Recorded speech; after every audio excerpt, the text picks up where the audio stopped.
하나님의 성민이 되게 하리라. 성스러운 하나님의 백성이 되게 하리라는 것이 주제입니다. 벌써 이제 9월로 접어들어서 이렇게 보니까 지나가는 하늘과 또 이제 아침 저녁으로 선선해지는 것이 가을로 가고 있다는 것을 느낄 수 있습니다. 계절은 절대로 시간이 지나면 찾아오는 것처럼 계절에 가장 민감한 가을의 꽃이라면 코스모스와 조금 가을이 깊어지면 이제 국화가 만발한 것이 가을이라고 늘 그렇게 생각이 되어집니다. 요즘은 정서가 메말라서 뭐 하늘을 쳐다본다든가 아름다운 꽃을 보고도 정감이 바뀌지를 잘 않아요. 어린 시절을 이렇게 밤하늘을 쳐다보던 어린 시절이나 또 가을 단풍 앞에 단풍잎을 모으던 그런 젊은 날의 어떤 정서라든가 그런 것들이 요즘은 참 없어진 시대예요. 그만큼 오늘 이 시대는 감성이 메말라가는 시대에 살기 있기 때문에 그런 것 같아요. 요즘 왜 정서가 자꾸 메말라갈까 그런 걸 혼자 한번 생각을 해봤어요. 생각을 해보니까 우리 모두가 고향을 잃고 어려서 살아온 고향을 떠나와서 타양객지 생활을 하기 때문에 그런 것 같아요. 특히 서울 생활이라는 것은 이 아파트나 아니면은 콘크리트에 갇혀 있는 삶이니까요. 푸른 하늘을 쳐다보고 땅을 딛고 푸른 숲과 또 탁 트여진 바닷가라든가 아니면 숲향기와 꽃냄새가 나는 나무의 진한 향기가 나는 그런 숲속을 잃어버리고 살기 때문에 고향을 잃었기 때문에 모두가 정서를 잃어버린 세상에 살고 있는 것 같아요. 요즘 아이들은 꽃 보고도 예뻐, 귀해 이런 것은 잘 없어지는 시대에 살고 있어요. 이것은 우리 모두가 타향살이를 하기 때문에 나그네 삶이고 외국인의 삶이고 그런 삶으로 바뀌었기 때문에 그런 것이 아닌가 모르겠어요. 그 이유는 성경적으로 정리하면은 하늘 가는 나그네 인생이기 때문에 그런 것인데, 오늘의 본문은 바로 소개된 이스라엘 백성들이 살아온 삶이 나그네 인생길이었습니다. 약속의 땅 가나안 땅에 살다가 7년 흉년, 7년 풍년을 예언했던 야곱의 아들 요셉이가 애굽의 총리가 되었을 때 7년 대흉년을 맞이하자 먹고 살기가 힘들어서 스스로 고향을 버리고 약속의 땅을 버리고 이제 애굽으로 내려가는 이야기가 창세기 이야기죠.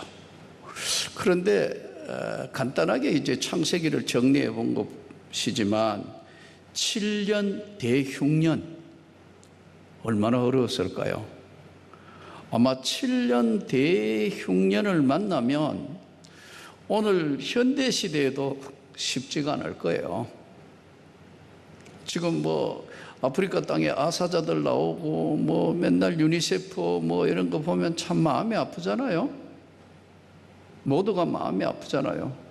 그 이유는 뭐냐 하니까 이 정말 흉년 먹고 사는 문제는 현실 문제로 빵 문제는 이 땅에 사는 날 동안 가장 큰 문제예요.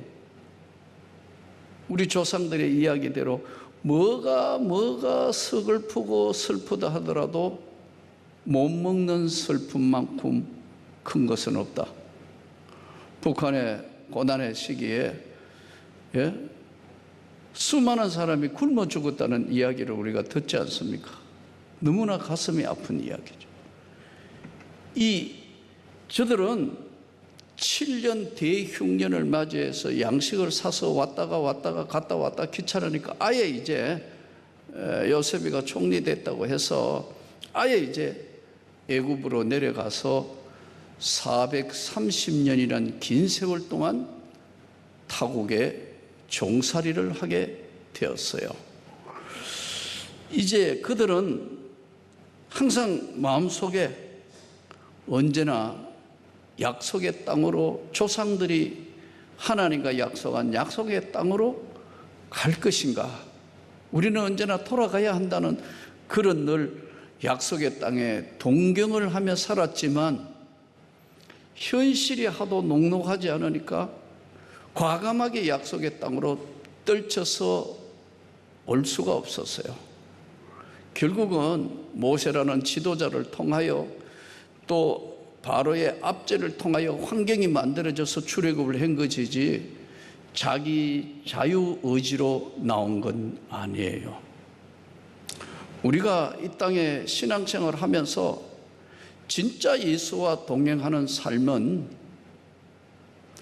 현실을 뛰어넘는 믿음과 그 신앙 위에, 바탕 위에 세워져 있지 아니하면은 마치 약속의 땅을 동경은 하지만 뛰쳐서 나올 수 없는, 바로 출애굽할 수 없는 창세기에 노예로 살았던 그 애굽의 백성과 별반 차이가 없어요. 그래서 오늘 또 이 땅을 살면서 약속의 땅, 더 확대 성경 재해석하면 하나님의 나라를 향하여 가는 하나님 백성이 이 땅의 삶을 어떻게 살아야 하나님 백성이 되는 것인가? 너희 여호와 하나님의 성민이 되게 하리라, 백성이 되게 할 것이다. 그러니까 약속의 땅을 향하여 가는 하나님 백성들이 1절부터 11절까지 내용을 분석해 보면 약속의 땅을 가는 하나님의 백성들, 가나안 땅을 꿈에라도 그리며 살아왔다. 언젠가 난 가야지. 그러나 이 땅에 사는 것이 먼저지. 그건 뭐 이 다음에 언제든지 갈 수 있지. 그러다가 생각지도 아니하는 질병이 찾아왔다. 생각지도 아니하는 사고를 만났다. 한순간에 그 앞에 서야 되는 거예요. 이런 분들 고백하는 거 들어보면 참 약속의 땅이 꿈에만 그리는 것이 아니고 동경하는 것만 아니고 이 땅의 삶도 하나님의 백성은 확신 속에 살아야 되는 거예요.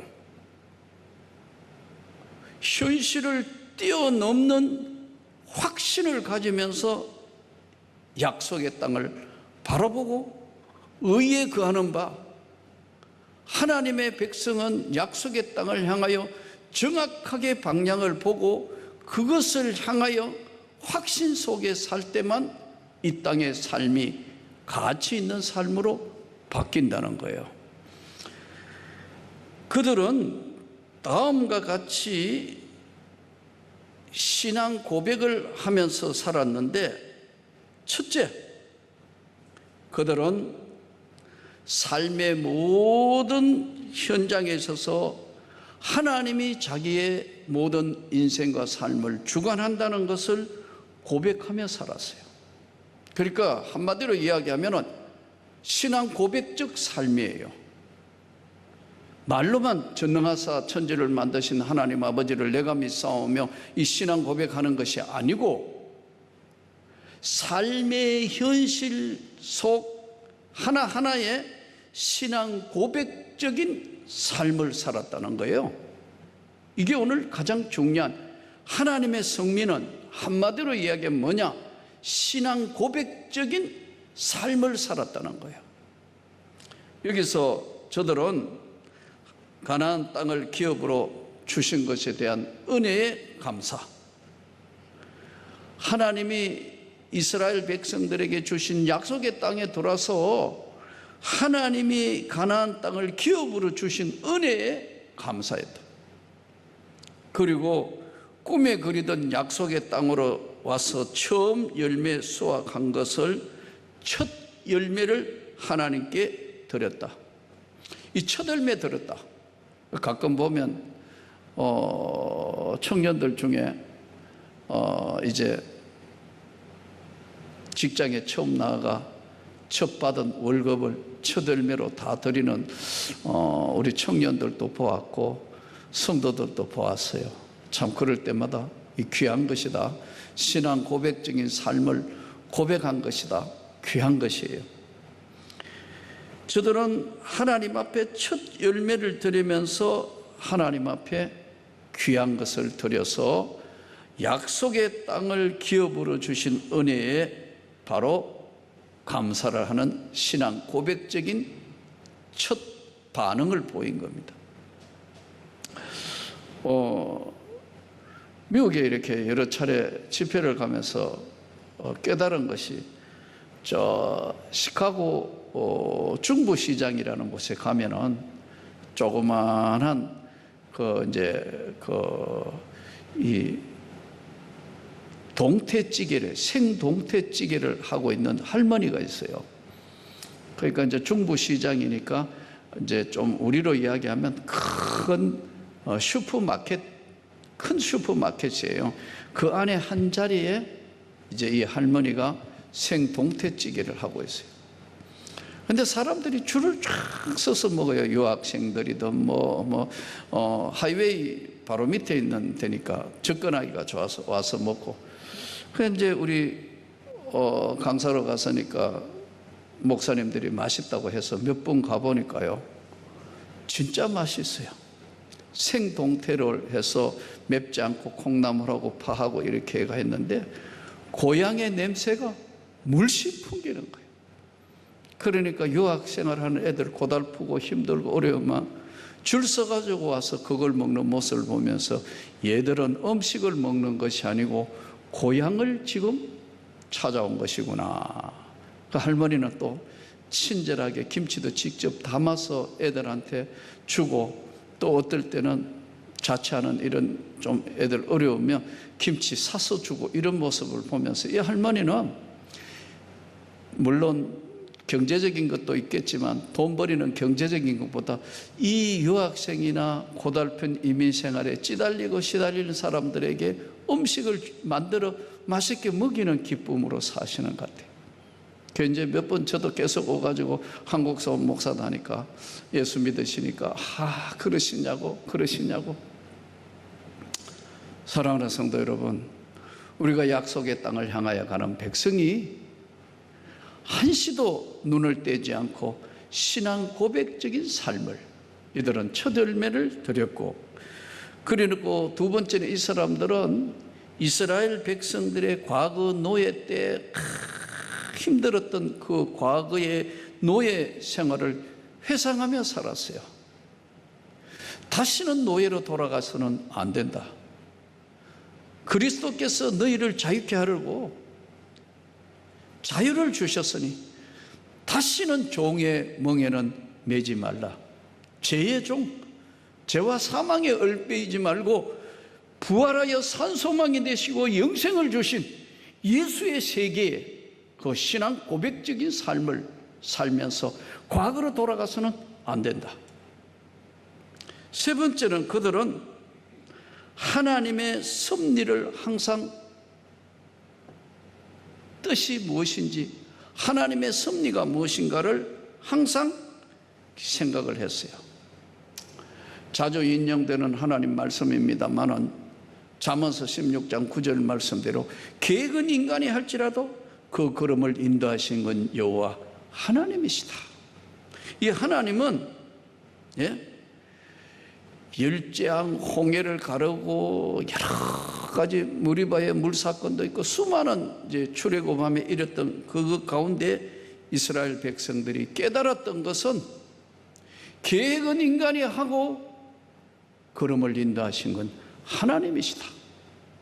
그 하나님은 여전히 우리와 함께하고 계신다는 사실을 신앙 고백적인 삶으로 첫 열매, 과거로 돌아갈 수는 없다.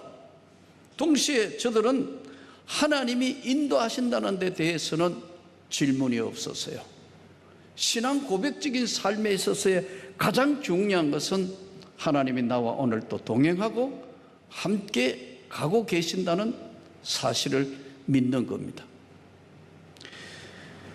또한 이들은 저들의 삶에 약속의 땅을 그리워 살았던 그들은 약속의 땅에 도착을 했을 때는 하나님께 철저한 헌신을 다짐했어요.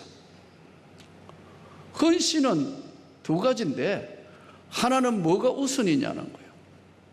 내 삶에 여러 가지 많은 일, 이것도 바쁘고 저것도 바쁘고 하지만 무엇이 제일 우선순위냐? 하나님께 예배 드리는 거, 하나님께 기도하는 거, 하나님께 나와서 가장 소중한 거 드리는 거, 그리고 하나님 앞에 봉사하고 헌신하는 거. 이것을 그들은 신앙 고백적인 삶의 네 가지 중에 첫째는 바로 하나님 앞에 첫 열매, 동시에 과거로 돌아가지는 않는다. 하나님이 인도하고 계시고 동행하고 있다. 동행하고 나와 함께하고 계신다. 동시에 하나님께 자기 삶의 가장 우선이 헌신이다. 이것이 바로 이스라엘 백성들에게 주신 하나님의 은혜고 저들이 성민이 되는 삶이었습니다. 두 번째는 12절부터 15절은 제3년에 드리는 11조에 관한 규례예요. 제3년에 드리는 11조에 관한 규례. 12절 셋째 해 곧 11조를 드리는 해에 내 모든 소산의 11조 내기를 마친 후에 그것을 레위인과 객과 고아와 과부에게 주어 내 성읍 안에서 먹고 배부르게 하라. 그리할 때에 내 하나님 여호와 앞에 아뢰기를 내가 성물을 내 집에서 내어 레위인과 객과 고아와 과부에게 주기를 주께서 내게 명령하신 명령대로 하였사오니 내가 주의 명령을 범하지 아니하고 잊지도 아니하였나이다. 제3년에 드리는 11조에 관한 규례. 가나안 땅에 가서 저들이 이제 정착을 했을 때에 11조에 관한 규례인데, 가나안 초기에는 이들이 하나님 앞에 예배 드리는 방법이 상당히 다신교적인 예배 방법이었습니다.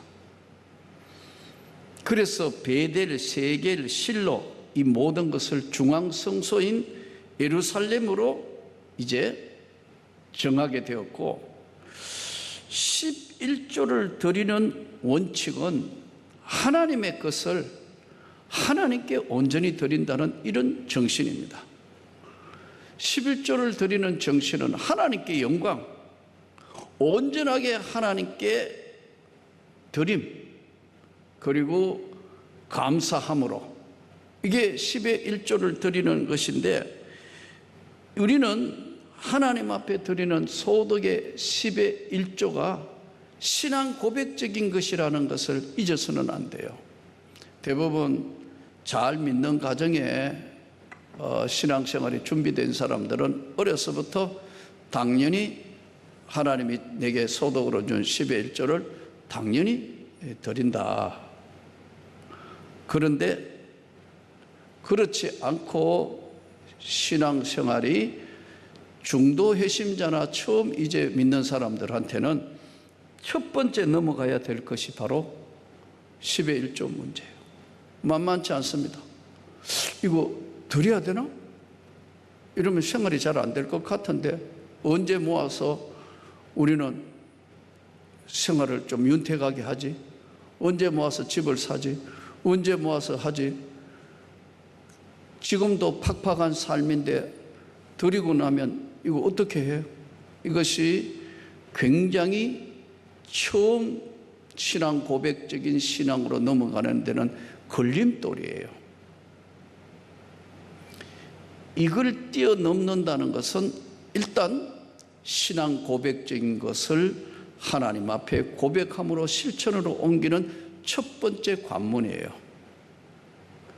이게 쉬울 것 같아도 쉽지가 않습니다. 두 가지의 이 안에는 어려움이 있는데, 첫째는 봉급을 받는 분들이나 아니면 뭐 적은 것으로 이게 소득의 10의 1조를 드릴 때는 당연히 신앙 고백적으로 당연히 드려야 되는데, 덩치가 커져가지고 땅을, 만일 어떤 분이 땅을 소유하고 있었다, 아니면 큰 집을 소유하고 있었는데 매각을 했다, 이거 11조를 드린다는 것은 결코 쉽지 않아요. 여기서 이제 잘못하면 시험에 걸려 넘어질 수도 있어요. 신앙 고백적인 것은 분명한 원칙적으로 소득의 10의 1은 나의 것이 아니고 하나님의 것이므로 내가 하나님의 것을 주신 것에서 반드시 드린다는 분명한 고백으로, 이것은 창세기 14장의 10의 1조에 아브라함이 그돌라오멜을 물리치고 멜기세덱에게 10의 1조를 드린 것이 성경에 나오고, 창세기 28장에 야곱이 이제 밧단 아람이라는 곳으로 멀리 가다가 꿈에 하나님을 만나게 돼서, 천사가 오르락내리락 하는 것을 보고 하나님을 만나게 돼서 서원할 때 반드시 소득의 11조를 하나님께 드리겠습니다. 세 번째 나오는 말라기에 나오는, 말라기 선지자가 나오는 하나님의 것을 반드시 하나님께 드린다는 이 세 번에 걸쳐서 성경을 통하여 우리는 바로 10의 1조의 소득의 10의 1조는 신앙 고백을 하고 있는 삶의 실천으로 드린다는 걸 잊어서는 안 돼요. 이게 작은 것 때는 문제가 없는데 큰 것일 때는 상당히 머리를 아프게 한다. 이거 해야 돼, 이거 맞아, 이러면 이 생활이 안 되는데, 잘못하면 손해 볼 텐데, 여기서 갈림길이 생기는 거예요. 사랑하는 성도 여러분, 믿음으로 신앙 고백적인 삶이 여러분의 삶의 중심이 되고 승리하기를 주 예수 이름으로 축복합니다. 이제 16절부터 19절은 제2의 모세 설교라고 알려져 있는 이 본문은, 그러면 하나님을 어떻게 섬겨야 되나? 마음을 다하고, 마음을 다한다는 건 한마디로 이야기하면 삶의 중심에 하나님이 자리 잡게 할 수 있도록 너의 삶의 중심에 하나님을 모시고, 마음을 다하고 성품을 다하여 네가 할 수 있는 모든 것 중에 하나님을 기쁘시게 하도록 노력하고 거룩한 백성이 되라. 이 거룩한 백성은 하나님을 순종하는가 아니하는가에 따라서, 하나님 말씀에 순종하는가 아니하는가에 따라서 하나님은 너희를 뛰어나게 하시고 지혜를 주시고 모든 사람들 가운데 최고의 성민이 되게 하리라. 그러므로 신앙 고백을 말로 하는 것이 아니고 신앙 고백적인 삶으로서 하나님께 영광을 돌리는 우리 모두가 되기를 진심으로 축복드립니다. 결론을, 성민은 너를 자기의 보배로운 백성으로 인정하시고 내 하나님 여호와의 거룩한 백성 성민이 되게 하리라. 오늘 이 말씀 붙들고 여러분 승리하시기를 주 예수 이름으로 축복합니다.